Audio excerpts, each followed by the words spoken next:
நண்பர்களே, நாய்கள் மனிதனின் சிறந்த நண்பன் அப்படின்னு நீங்க கேள்விப்பட்டிருப்பீங்க.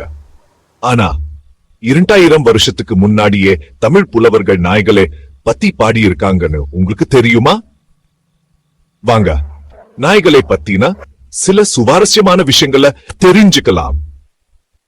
சங்க இலக்கியங்களான புறநானூறு, குறுந்தொகை நூல்கள்ல நாய்களை பத்தி சொல்லி இருக்காங்க.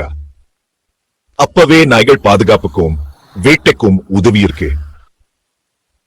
ஆனா ஒரு ஆச்சரியமான விஷயம் என்னன்னா, நம்ம கைரேகை மாதிரி ஒவ்வொரு நாயோட மூக்கு ரேகையும் தனித்துவானது. பேஸ், ஷெடி எல்லாம் அப்புறம் நாய்களுக்கு மூக்கு ஷெடி இருக்கு. இப்போ பசஞ்சி அப்படின்னு ஒரு நாயை பத்தி சொல்றேன். இந்த நாய் குறைக்கவே குறைக்காது. அதுக்கு பதிலா ஒரு விதமான சத்தம் போடும். அதுக்கு பாருன்னு பேரு. உங்க பக்கத்து வீட்டு நாய் குறைக்காம் விடிய காலை 3 மணிக்கு யோடலிங் பாடுற மாதிரி கற்பனை பண்ணி பாருங்க. உலகத்திலேயே அதிக நாள் வாழ்ந்த நாய் எது தெரியுமா? ஆஸ்திரேலியாவை சேர்ந்த ப்ளூயிங்க நாய் தான். அது 30 வருஷம் வாழ்ந்திருக்கு. நாயோ வயசு கணக்குப்படி பார்த்தா அது 200 வருஷத்துக்கும் மேல.